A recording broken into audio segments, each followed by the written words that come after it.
Hello everyone, welcome to Social Decoded by Anjali. Do subscribe to this channel. आज हम एक बहुत important और कंटेम्प्रेरी टॉपिक डिस्कस करने वाले हैं, gender relations in India. Lecture शुरू करने से पहले एक सिंपल क्वेश्चन कि अगर घर में बेटा और बेटी दोनों हों और पेरेंट्स हर बेटे की हायर एजुकेशन पर ज़्यादा इन्वेस्ट करें तो क्या ये सिर्फ पर्सनल चॉइस है या एक सोशल इशू है? थोड़ा सोचिए. यहीं से जेंडर रिलेशन का कॉन्सेप्ट शुरू होता है ना. जेंडर रिलेशन ना सिर्फ मेन और वुमेन के बीच में नहीं होता है ना. ये पावर, अपॉर्चुनिटी, राइट, रिस्पॉन्सिबिलिटी और रिसोर्सेज के डिस्ट्रीब्यूशन को भी डिफाइन करती है. इंडिया में जेंडर रिलेशन ना हिस्टोरिकली अनइक्वल नहीं है, लेकिन एजुकेशन अनइक्वल रही है, लेकिन एजुकेशन, अर्बनाइजेशन, लीगल रिफॉर्म्स और विमेन मूवमेंट के कारण काफ़ी चेंजेस भी देखने को मिले हैं. आज हम समझेंगे कि जेंडर क्या है, पैट्रियार्की का रोल क्या है, जेंडर इनइक्वालिटी किन एरियाज़ में दिखती है, जेंडर रिलेशंस कैसे बदल रही है, कंटेम्प्रेरी चैलेंजेस क्या क्या फेस कर रहे हैं. तो चलिए शुरू करते हैं. सबसे पहले हम समझते हैं मीनिंग एंड कॉन्सेप्ट. ठीक है, सबसे पहले एक कॉमन कन्फ्यूज़न क्लियर करते हैं. सेक्स और जेंडर में क्या डिफरेंस है? बहुत लोग ना दोनों को सेम समझते हैं, लेकिन सोशियोलॉजी में दोनों अलग होते हैं. जैसे सेक्स होता है बायोलॉजिकल डिफरेंस, जैसे कि मेल हो गया, फीमेल हो गया, ये नेचुरल और बायोलॉजिकल है. Okay, gender is socially constructed roles और एक्सपेक्टेशन. सोसाइटी डिसाइड करती है लड़की कैसे बिहेव करेगी और लड़का कैसे बिहेव करेगा. ठीक है, सो एग्जाम्पल, जैसे बचपन में अक्सर सुना होगा कि लड़के रोते नहीं, लड़कियां ज़्यादा बाहर नहीं घूमती. ये बायोलॉजिकल नहीं है, ये जेंडर नॉर्म्स है. अब आप सोचो, क्या कुकिंग सिर्फ विमेन का काम है? बिल्कुल नहीं, है ना. लेकिन सोसाइटी ने ट्रेडिशनली इसे विमेन रोल बना दिया. इसी को जेंडर कंस्ट्रक्शन कहते हैं. Now let's understand the nature of gender relation in India. Okay, अब समझते हैं कि इंडियन सोसाइटी में जेंडर रिलेशन के नेचर को. पैट्रियार्की सोसाइटी की बात करें तो हिस्टोरिकली इंडिया एक पैट्रियार्कल सोसाइटी रही है. पैट्रियार्की का मतलब है पावर और अथॉरिटी मोस्टली मेन के पास होना. एग्जाम्पल, जैसे ट्रेडिशनल फैमिली में फादर ना फाइनल डिसीजन मेकर होते थे, प्रॉपर्टी सन को मिलती थी, विमेन को लिमिटेड फ्रीडम होती थी, है ना. मेल डोमिनेंस की बात कर लें तो पॉलिटिक्स, इकोनॉमी, रिलीजन, फैमिली, लगभग हर सिचुएशन में मेन डोमिनेटेड पोजीशन में रहे हैं. फिर डिवीजन ऑफ लेबर की भी बात कर लो तो काम जेंडर के बेसिस पर डिवाइड किया गया था. जैसे एग्जांपल ले लो, ट्रेडिशनल एक्सपेक्टेशन था कि मेन ब्रेड अर्नर है, मतलब पैसे कमा के वो लाएगा, विमेन घर संभालेगी. रियलिटी क्या है आज की कि विमेन भी ऑफिस में काम कर रही हैं और घर का काम भी मैनेज करती है. इसीलिए जेंडर रिलेशन कंटिन्यूसली चेंज हो रही है ना. पैट्रियार्की एंड जेंडर इनइक्वालिटी की बात करते हैं. अब हम लेक्चर के सबसे इम्पॉर्टेंट कॉन्सेप्ट पे आते हैं. पैट्रियार्की क्या है? पैट्रियार्की ना एक सोशल सिस्टम है जहाँ मेन प्राइमरी पावर होल्ड करते हैं. ठीक है, पैट्रियार्की कैसे मेंटेन होती है? पहले कल्चर एंड ट्रेडिशन से, मतलब पुराने कस्टम और ट्रेडिशन से. जैसे एग्जांपल कि बेटा फैमिली नेम कंटिन्यू करेगा, बेटी पढ़ाई धन है. ये वाला कॉन्सेप्ट तो हर किसी ने भी सुना होगा. दूसरा, रिलीजन एंड आइडियोलॉजी. कई religious interpretation traditionally male dominance को जस्टिफाई करती है ना. थर्ड है family and kinship. Family structure भी पैट्रियार्की को रीइंफोर्स करती है. जैसे एग्जांपल ले लो, पैट्री लोकल रेसिडेंस. ओके, शादी के बाद विमेन हस्बैंड के घर जाती है ना. फोर्थ है प्रॉपर्टी एंड इनहेरिटेंस की बात कर लो, है ना, ये वाला. हिस्टोरिकली ना प्रॉपर्टी राइट मेन के फेवर में था. स्टेट एंड लॉज की बात कर लो तो पहले ना लॉ भी जेंडर न्यूट्रल नहीं थे, लेकिन रिफॉर्म के बाद सिचुएशन इम्प्रूव हुई है. पैट्रियार्की का रिजल्ट की बात कर लें तो ये ना education inequality, employment inequality, property inequality, limited mobility, decision making power की कमी, ये सारी प्रॉब्लम लाई है पैट्रियार्की. एक एग्जाम्पल इमेजिन करो, फैमिली वेकेशन प्लान हो रही है, फाइनल डिसीजन कौन लेता है? कोई ट्रेडिशनल फैमिली में फादर या एल्डर मेंबर लेते हैं. ये पैट्रियार्की का सबटल एग्जाम्पल है. Okay, now let's talk about the dimension of gender relation. सबसे पहले बात करते हैं इकोनॉमिक डायमेंशन के बारे में. ओके, विमेन और मेन के इकोनॉमिक अपॉर्चुनिटी इक्वल नहीं रहे हैं. ठीक है, ट्रेडिशनली सेम क्वालिफिकेशन होने के बाद भी ना वेज गैप एग्जिस्ट कर रहे हैं. विमेन दोनों सेम पोजीशन पे होते हैं बट वुमेन को कम सैलरी मिलती है। गवर्नमेंट की बात नहीं कर रहे हैं, गवर्नमेंट में सब बराबर है। वुमेन अनपेड डोमेस्टिक वर्क भी करती है साथ साथ। सवाल है कि अगर घर की होम मेकर सैलरी लेती तो कितनी होती? Cooking, cleaning, child care, Elder care सब मिलाकर लाखों रुपए एनुअली कमाती वो। फिर भी ये वर्क ऑफन इनविजिबल माना जाता है।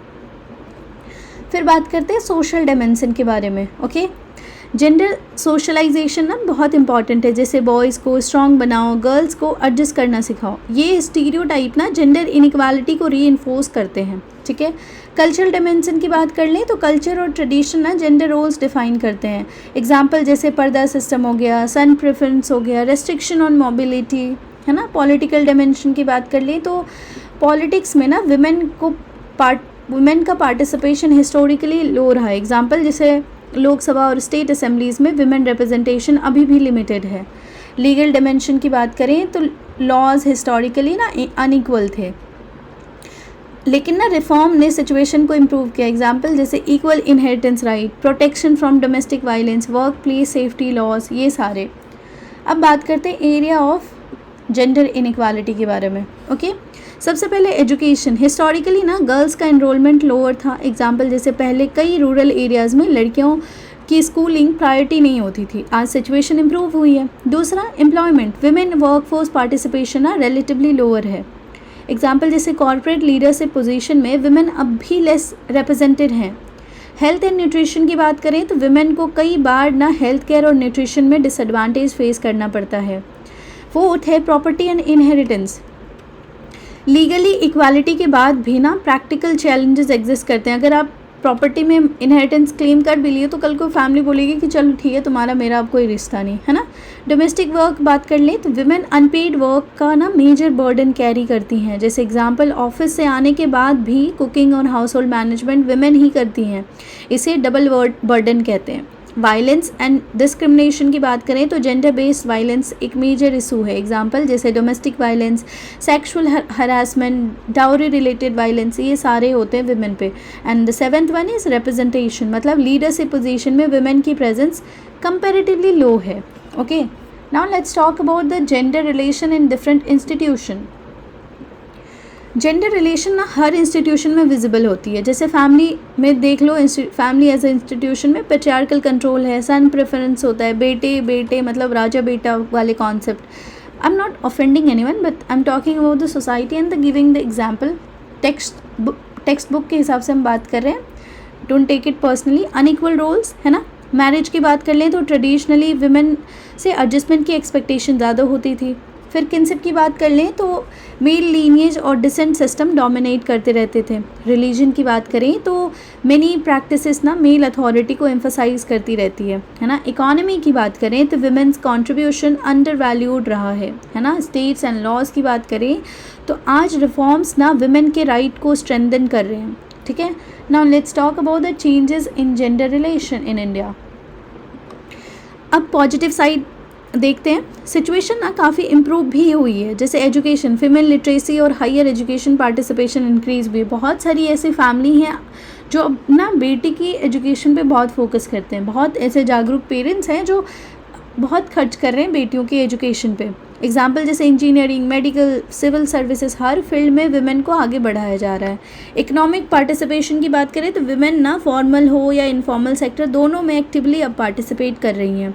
लीगल रिफॉर्म की बात करें तो बहुत सारे लॉज आए हैं, जैसे हिंदू सक्सेशन एक्ट आया, डोमेस्टिक वायलेंस एक्ट आया है, मैटरनिटी बेनिफिट एक्ट आया है। ये सारे विमेन के एम्पावरमेंट के लिए ही तो बने गए हैं, है ना।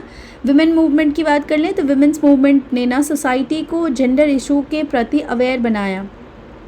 जैसे डाउरी के अगेंस्ट मूवमेंट्स हुए, domestic violence, work place harassment, इन सब के लिए। पॉलिटिकल पार्टिसिपेशन की बात करें तो पंचायती राज रिजर्वेशन ने लाखों विमेन लीडर को इमर्ज करा है, अपॉर्चुनिटी दिया। बहुत जगह तो 50% रिजर्वेशन है विमेन के लिए, है ना। एग्जाम्पल जैसे कई विलेज में विमेन सरपंच सक्सेसफुली गवर्नेंस संभाल रही है ना।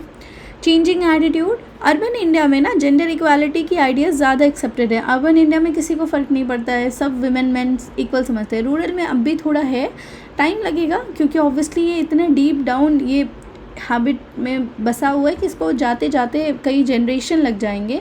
बट इवेंचुअली ये ख़त्म हो जाएगा, होपिंग, है ना।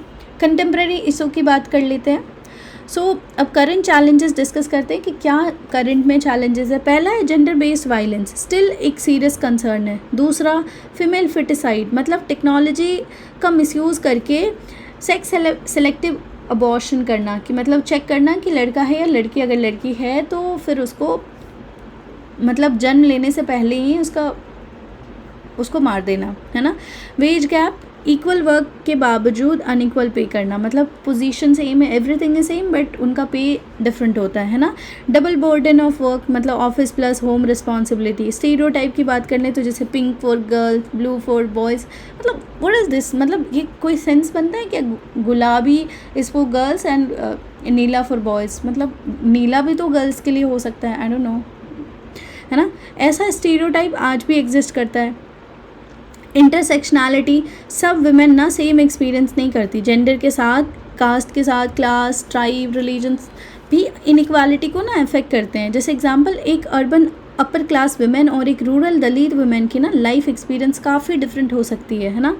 इसमें कुछ इंपॉर्टेंट थिंकर्स आते हैं, जैसे M.N. श्रीनिवास जी ये बात करते हैं वुमेन की पोजीशन को कास्ट और कंसेप्ट के कॉन्टेक्स्ट में, है ना। फिर इरावती कारवे जी ये बात करते हैं जो किन्सेप और वुमेन पोजीशन पर इम्पॉर्टेंट वर्क किया इन्होंने। A.R. देसाई हैं जो क्लास और जेंडर इनइक्वालिटी के रिलेशंस को एनालाइज किया। This one, okay. फिर आते हैं उमा चक्रवर्ती, ये ना बात करती हैं कि पैट्रियार्की और जेंडर ऑपरेशन को इंडियन हिस्टोरिकल कॉन्टेक्स्ट में एक्सप्लेन किया।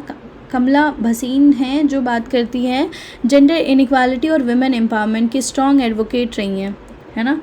सो if we conclude today's class, gender relation ना सिर्फ मेन और वुमेन के बीच के रिलेशन नहीं है, ये पावर, अपॉर्चुनिटी, राइट्स और सोशल एक्सपेक्टेशन का पूरा स्ट्रक्चर है।